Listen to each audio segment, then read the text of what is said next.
aujourd'hui sur le plateau ML Prod à l'occasion du forum emploi généraliste avec un focus sur les métiers de la santé à Pélissane en ce vendredi 23 février 2018.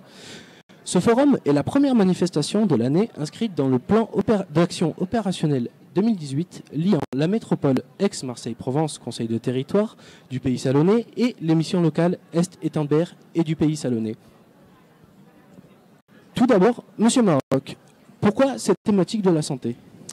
Mais comme vous le savez, donc s'est tenue le 20 février une conférence emploi qui à la métropole du Conseil du territoire du Pays Salonnais, sur lequel donc un point sur l'activité économique a été fait et ressort dans les secteurs phares qui recrutent donc sur le territoire le secteur de la santé. Donc pourquoi ce forum aujourd'hui avec cette thématique-là? Parce qu'effectivement on a des offres d'emploi à pourvoir et le format de ce forum-là aujourd'hui propose effectivement de permettre à différents candidats de se diriger vers ces filières-là qui peuvent être une véritable carrière, donc en passant bien évidemment aussi par le secteur de la formation. D'accord. Et du coup, quelle est la place du secteur de la santé au sens large sur le territoire? Alors, comme je vous disais, donc, nous avons énormément de demandes et nous avons du mal également à pourvoir ces offres-là, d'où la nécessité de donner de l'attractivité à ce secteur et de former des gens pour aller sur ces filières-là, puisque les demandes sont au rendez-vous. D'accord. Qu'attendez-vous des retombées d'une telle manifestation sur le territoire? Alors l'avantage de format forum, c'est justement de permettre l'intermédiation donc entre le demandeur d'emploi et les entreprises. Et si l'on doit passer par de la formation, mais la présence ici même aujourd'hui en témoigne des organismes de formation. Donc ce que nous attendons, c'est bien évidemment des recrutements directs, ça serait, je dirais, c'est la cerise sur le gâteau et c'est notre mission première aussi à Pôle emploi de pourvoir nos offres d'emploi et surtout donner aussi envie à des personnes de se diriger vers ces filières-là. Très bien, merci. Madame Moal, pouvez-vous en quelques mots présenter les formations dispensées au sein de votre organisme? Alors, notre organisme, en fait, il s'agit donc du groupement de coopération sanitaire du Pays d'Aix, qui dispose de 6 instituts. 6 instituts sur 3 sites, donc Aix-en-Provence, Pertuis et Salon de Provence, donc sur le site du centre hospitalier de Salon de Provence. Avec des formations paramédicales, donc les formations infirmières et aides-soignantes, ainsi que la formation cadre de santé, donc sur le site d'Aix. D'accord. Voilà. Et quelles sont les qualités indispensables pour intégrer une formation dans le secteur de la santé? Alors, au-delà des qualités pour suivre la formation, je crois que c'est d'une manière plus générale les qualités pour finalement devenir professionnel de santé. Parce que si on parle de la formation, bien évidemment, il faut avoir envie d'apprendre, il faut avoir une certaine curiosité, il faut faire preuve de disponibilité, d'engagement. Et tout ça, on peut le retrouver aussi du côté des professionnels de santé, avec cette disponibilité, cet engagement, mais aussi ce grand socle de valeurs humaines, de respect, d'honnêteté intellectuelle, d'humilité, qui finalement nous porte et permet qu'on prenne en charge les patients et tous les besoins en santé dans n'importe quel contexte de la population. D'accord. Mais y a-t-il et quels sont les débouchés sur le territoire en termes d'emploi? Alors en termes d'emploi, il y a effectivement des débouchés pour les infirmiers, pour les aides-soignants, on les voit. Je crois qu'il y a un vrai intérêt du maillage territorial en termes d'instituts de formation, de cette proximité effectivement qu'on a et qu'on peut avoir puisqu'on a un vrai réseau pour la formation avec les employeurs. Madame Valenza qui est ici présente en est un exemple puisque nous envoyons des stagiaires dans sa structure également et dans d'autres sur tout le bassin. Donc ces postes-là, j'allais dire, ils ont vocation à être pérennisés dans le territoire parce que nos besoins en santé évoluent. Et malgré tout, il y a une vraie orientation future vers l'avancée en âge, la dépendance et on voit bien effectivement cette nécessité de continuer, j'allais dire, à travailler avec les objectifs et les besoins du territoire dans ces métiers-là. D'accord. Et y aurait-il selon vous des besoins supplémentaires sur le territoire à appliquer?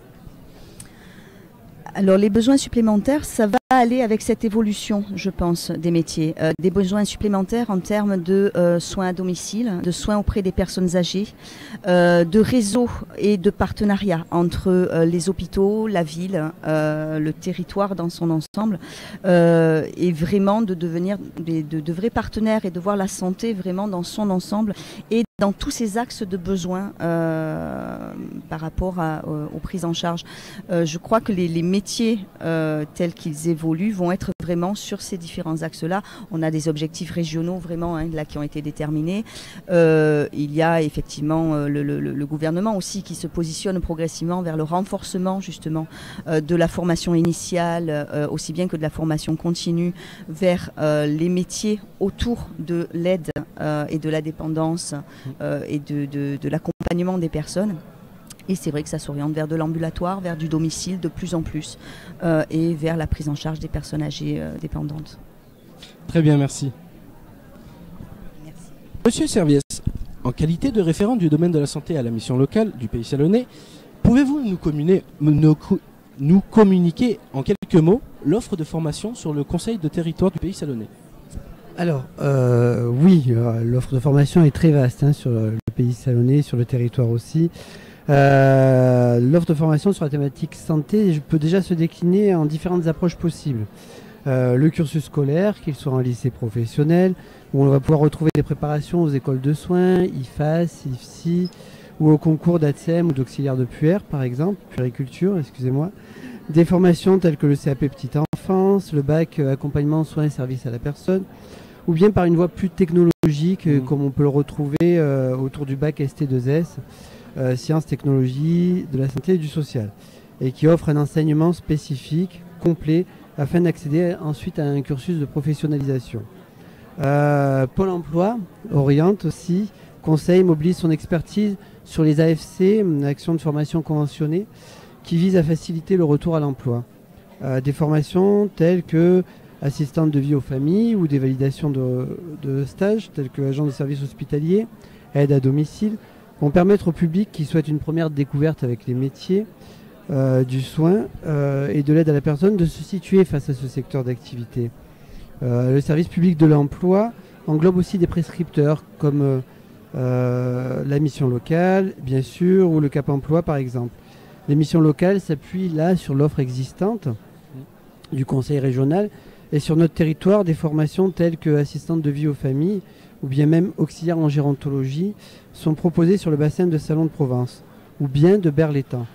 Bien sûr, l'IFAS, l'IFSI sont présents sur le centre hospitalier de Salon et on a aussi une action préparatoire au métier de la santé entre autres et présente aussi sur notre bassin. Mais l'offre de formation reste vaste sur le CARIF, c'est le catalogue de référence de la région PACA, qui propose d'autres formations santé sur d'autres territoires, tels que le diplôme d'état d'accompagnement éducatif et social, ambulancier, brancardier, le CAP Petite Enfance, etc. N'oublions pas Cap Emploi, qui lui aussi est prescripteur et intervient auprès de personnes en situation de handicap qui souhaitent découvrir ce domaine d'activité. D'accord, très bien, merci. Quel conseil donneriez-vous à des personnes qui souhaiteraient s'orienter vers ces métiers? Alors tout d'abord, la bonne orientation. On voit par exemple, comme je suis référent santé, j'ai pas mal de jeunes filles qui viennent me voir à la mission locale en me disant je suis passionné par le soin, je suis passionné par la santé parce que ça fait longtemps que je prodigue des soins à ma grand-mère, à mon grand-père, ou alors des jeunes filles qui viennent me voir parce qu'elles ont l'habitude de garder leurs frères et sœurs et veulent travailler dans la petite enfance. Ce que je veux dire, c'est que c'est bien d'avoir un idéal et puis c'est bien de venir à la mission locale et de dire, voilà, moi j'ai envie de travailler dans ce domaine-là. Après, la bonne orientation, c'est chercher, trouver avec cette jeune fille comment on va y parvenir. Il y a la possibilité de faire des stages de découverte du métier. Et ça, c'est important, c'est une première étape. On a un service d'orientation professionnelle aussi, avec une association qui s'appelle Cassiopée, mandatée par le conseil régional, qui va permettre de valider le projet professionnel de la jeune fille aussi, là, à travers des tests psychotechniques, à travers là aussi la validation de stages professionnels. Le stage, il est très très important, mais c'est vrai que bonne orientation, on la fait par un bon accompagnement. Et l'accompagnement se fait tout naturellement par la possibilité de faire découvrir. Si on ne fait pas découvrir le métier, on ne peut pas donner l'envie. Et aussi, c'est vrai que beaucoup de jeunes ont envie de travailler dans ce secteur-là sans forcément le connaître. Donc voilà, moi je pense que le stage est quand même une porte d'entrée très importante pour pouvoir accéder à cet emploi. Très bien, à merci. ce secteur d'activité en tout cas. Merci Très à bien, vous. merci. Madame Valenza, en quelques mots, pouvez-vous tout d'abord nous présenter votre activité? Alors, je suis la directrice adjointe de l'Estérel. C'est un EHPAD. EHPAD, ce qui veut dire établissement d'hébergement pour personnes âgées dépendantes. Donc, on reçoit des personnes dans le grand âge avec une dépendance qui peut être au niveau cognitif ou au niveau physique. Et ce qui explique qu'ils ont besoin d'aide pour des actes de la vie quotidienne. Donc, ils peuvent avoir des besoins d'aide toute la journée et toute la nuit, ou alors de façon ponctuelle, mais qui les empêche de rester à domicile. Donc ces personnes-là, elles vivent à l'Estérel, c'est leur lieu de vie. Donc on est dans de l'hébergement, on est dans une activité donc à flux continu. On est ouvert 365 jours par an et 24 heures sur 24. On va avoir infirmières et aides-soignantes jour et nuit. On va avoir des personnes qui vont s'occuper de toute la partie soins. Pour justement subvenir à tous les besoins des personnes âgées dans la grande dépendance. Donc on va avoir beaucoup de postes au niveau soins, comme des aides-soignantes, des infirmiers, des AMP aussi, qu'on recrute. AMP, c'est aide médico-psychologique. On va avoir des médecins, des psychologues et psychomotriciennes, mais en dehors de ça, on va avoir aussi une autre partie de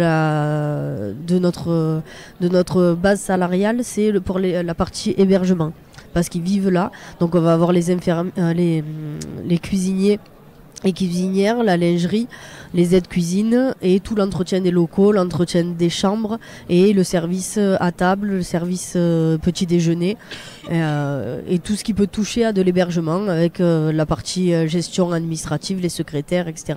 Donc ce qui veut dire qu'on va avoir sur un établissement comme le nôtre où on reçoit 93 résidents, on a 43 ETP temps plein. Ce qui veut dire qu'on a beaucoup de salariés à recruter, et même si on n'a pas de poste à pourvoir actuellement en CDI à l'Estérel, on a au quotidien des CDD à faire parce que on remplace un pour un.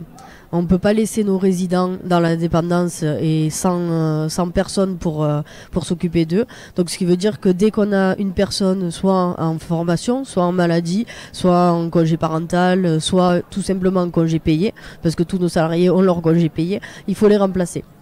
C'est pour ça que je suis preneuse de tout CV et que je suis présente à tous les forums de l'emploi, même à celui d'aujourd'hui où j'ai aucun CDI à pourvoir, parce que des CDD j'en ai tous les jours.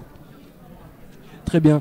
Et acceptez-vous, comme on l'a dit tout à l'heure, vous acceptez des stagiaires, mais est-ce que vous acceptez des personnes en alternance ou même des jeunes sans diplôme ou sans expérience? Bien sûr, on accepte tout type de stagiaires. Donc on va avoir les premiers stagiaires qu'on a, les plus jeunes, pour ainsi dire, c'est les bacs à SSP.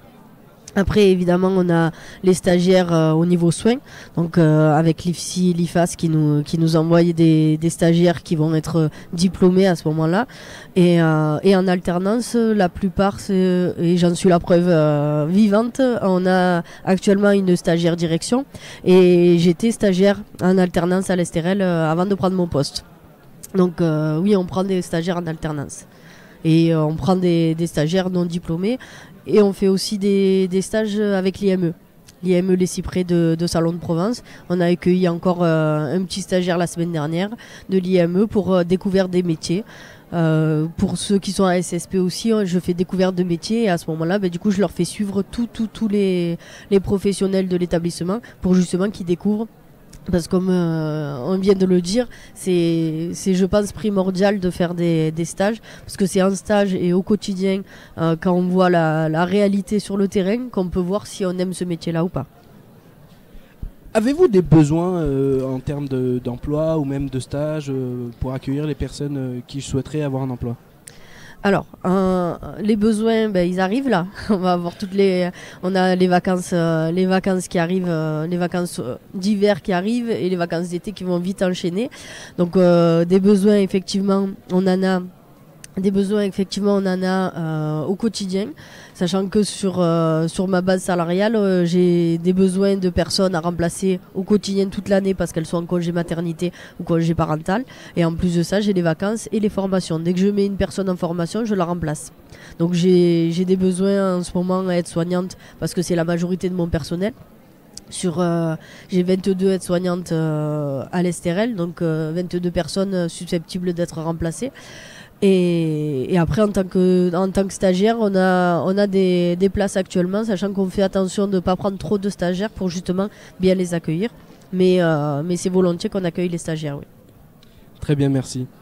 Est-ce que vous avez envie de rebondir ou de rajouter quelque chose sur ce qui a été dit ? Oui, moi je voulais apporter un complément justement par rapport à l'intervention de ton collègue de la mission locale. Donc effectivement, on a parlé d'achat de formation. Donc les orientations en matière d'achat de formation conventionnée par Pôle emploi, elles se font après effectivement une remontée des besoins de chaque territoire et notamment sur la santé effectivement. Et vous le soulignez aussi bien aussi les périodes d'immersion. Donc effectivement, partenaire de la mission locale aussi, dans le cadre du conseil d'évolution professionnelle, nous accompagnons nos demandeurs d'emploi et nous les invitons à justement découvrir ces métiers-là pour mieux se rendre compte de la réalité, parce que c'est quand on est sur le terrain et partager l'expérience à côté de professionnels qu'on peut justement se découvrir une envie d'aller sur ces métiers-là. Donc les périodes d'immersion à travers les périodes de mise en situation en milieu professionnel sont justement valorisées par les conseillers pour ces découvertes-là. Donc ça ne peut que aller dans le bon sens. Merci. Vous avez... Oui, moi je voudrais insister aussi sur l'importance du partenariat. C'est vrai qu'on n'en parle pas assez, mais le secteur salonnais, il y a un vrai partenariat et un vrai réseau. On n'est rien l'un sans l'autre. Prescripteurs, formateurs, tous ensemble, on ne peut que travailler main dans la main, et c'est parce qu'il y a un réel partenariat sur Salon que ça peut se faire aussi bien.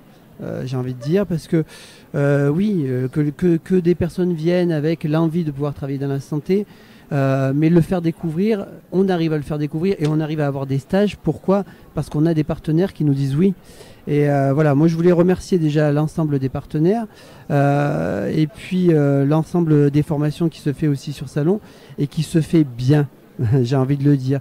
L'IFAS, l'IFSI, on n'a que des remontées positives aussi de la part des personnes qui sont formées. Et puis voilà, on a un réel partenariat, un réel réseau, un réel maillage, hein, vous en parliez, mais il existe sur le territoire salonnais, mais sur le territoire en général. Hein. Et voilà, je voulais remercier l'ensemble des partenaires, bien sûr Pôle emploi avec qui on travaille de concert, c'est évident. Et je me doute que ce n'est pas votre premier forum. Est-ce que, en général, ce genre de forum est bénéfique pour vous ? Est-ce qu'il vous apporte plus de salariés, plus de stagiaires ou... Alors, pour ma partie et pour rebondir à ce qui vient de se dire, moi, le forum de l'emploi, je récupère des CV, effectivement, mais aussi je crée le maillage. Parce que je fais le tour de tous les stands à chaque fois, je me représente plusieurs fois et c'est comme ça que du coup je rencontre les professionnels pour recréer des terrains de stage, pour recréer des partenariats pour de l'animation. Enfin, à tous les niveaux, j'ai besoin de créer le maillage parce que l'idée c'est de faire rentrer la ville à l'intérieur de l'établissement parce que mes résidents ne peuvent pas sortir de l'établissement. Est-ce que vous pouvez rapprocher le micro s'il vous plaît ? Pardon. Merci. Donc les forums de l'emploi, je m'en sers vraiment en tant pour faire du maillage et pour rencontrer les professionnels. Et à chaque fois, je suis repartie avec des projets entre professionnels et des CV. Donc oui, je trouve que les forums de l'emploi sont utiles. Et je trouve aussi que en tant que recruteur, ça permet à des personnes en quelques heures de passer plusieurs entretiens d'affilée. Et donc même si c'est pas chez moi qu'ils vont travailler, à ce moment-là, je les aurais aidés, on va dire, à un moment donné pour se positionner correctement. Voilà, pour leur dire faut donner le CV là, à ce moment-là. Enfin, c'est des petits détails, mais je pense que en tant que comment on dit, je sais plus. Demandeur d'emploi, pardon. En tant que demandeur d'emploi, on sent des personnes qui sont stressées, qui arrivent en début de demi-journée, qui arrivent stressées, et on voit qu'au fil de la demi-journée, ils prennent leur stress en main, et ils arrivent à passer des entretiens beaucoup plus convenables. Et je pense que c'est important en tant que recruteur de les aider à ce niveau-là aussi. Très bien, merci. Oui, excusez-moi, pardon. Oui, en fait, je voulais revenir sur cette notion d'orientation dont vous parliez tout à l'heure, parce que c'est vrai que c'est une vraie nécessité. On ne devient pas soignant par hasard, et je crois que ça c'est important, mais à la fois ça peut convenir à des personnes qui ne savaient pas que peut-être ils étaient faits pour ça. Et c'est vrai que je remercie ce vrai partenariat que nous pouvons avoir sur les connaissances, les informations qui peuvent être apportées, et ce forum en est vraiment un exemple, parce que on peut se découvrir effectivement des qualités, des aptitudes pour certains métiers. Encore faut-il les connaître, encore faut-il pouvoir avoir les informations intéressantes par rapport à ça. Tout à l'heure, je recevais quelqu'un et je lui expliquais l'universitarisation de la formation au diplôme d'état d'infirmier. Je ne suis pas sûre qu'effectivement tout le monde soit au courant de ce qui est fait et de ce que ça peut apporter, de l'évolution maintenant et au jour d'aujourd'hui vers la possibilité d'obtenir un master, la possibilité de rentrer en doctorat. Vous voyez, et nos partenariats donc avec Aix-Marseille Université. Et pour revenir au partenariat et au réseau, c'est vrai que c'est pour nous l'essence même de ces formations qui sont de l'apprentissage par alternance. Nous sommes des formations professionnelles, et tout en étant des formations universitaires pour ce qui est de la formation infirmière, c'est vrai qu'il y a cette chance-là de pouvoir travailler directement avec nos partenaires, avec les professionnels, et de continuer, parce que la formation, elle se fait à deux, pas qu'en institut de formation.